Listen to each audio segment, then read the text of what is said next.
This is 30 pounds in 3 months by Christine Stoddard. On August 8, 2016, all 5'1" of my Salvadoran flesh and bones weighed 115 pounds. My weight was documented, though I am myself undocumented. The doctor accepted all patients, including ones whose parents stopped communicating with the United States Citizenship and Immigration Services when she was still in lacquered pigtails watching Topo Gigio on Saturdays. The doctor's office quoted me the same rates any documented person would pay, but sometimes I still wondered if the office manager would call the police to cart me away in my hospital gown, nalgas flailing in the faces of passersby. I did not harbor much trust or even hope, given that I was always second-guessing where to dock my next ship. Was it safe to live here another year without papers? I worked for an auto repair shop, taking my weekly salary in cash, which my boss skimmed off the top from overquoted jobs that clueless customers also paid in cash. But if my boss fired me, where would I work next? Who would hire me without my papers in order? Who would pay me as well as this seedy little business paid me every week to keep their office in as tip-top shape as I kept my ship? How would I feed my son? Would I have to return to El Salvador, which I had not seen since I still thought Papa Noel was real? Since I was too young to appreciate the lorocos and medusas?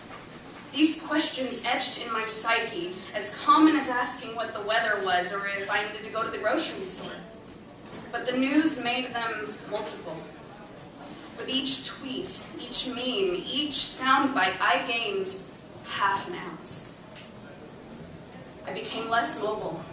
I sat on my sofa, hugging my son as I scrolled through my phone as a reflex. In reality, I was barely aware of his presence. I mainly thought of him when hunger hit me. No, not hunger, simply a need for food. The election spurred my oral fixation, and I had to shove whatever snack, however unappealing or unnecessary, into my mouth. He said, she said, he said, ad nauseum. On September 8th, 2016, all 5'1" of my Salvadoran flesh and bones weighed 125 pounds. I might have noticed it if I weren't so preoccupied. Instead, I boiled more beans after work and obsessed over the latest immigration scares, as if my fear could change anything. All that changed was the fit of my clothes, especially pants. By October 8th, 2016, I had to buy new clothes as urgently as I needed to visit the doctor. That was how I found myself dialing the doctor's office from the dressing room of a discount department store. I wept as I spoke to the receptionist.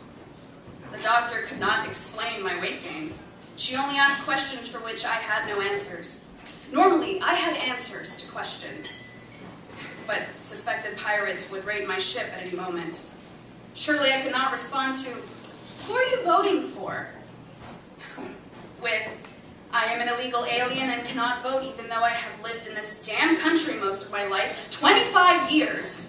But that's how it is because the law is cruel." The doctor promised to run a few tests and get back to me. I heard nothing. By November 8th, 2016, I did not recognize myself for 30 extra pounds on my frame. My face was bloated, my hands fat. Yet as I watched the map of the U.S. blush until it glowed red, I knew I wasn't suffering from cancer or a thyroid condition. And I knew that it would take me 4 years to lose the weight, though I might be slimming down por allá because of the new administration.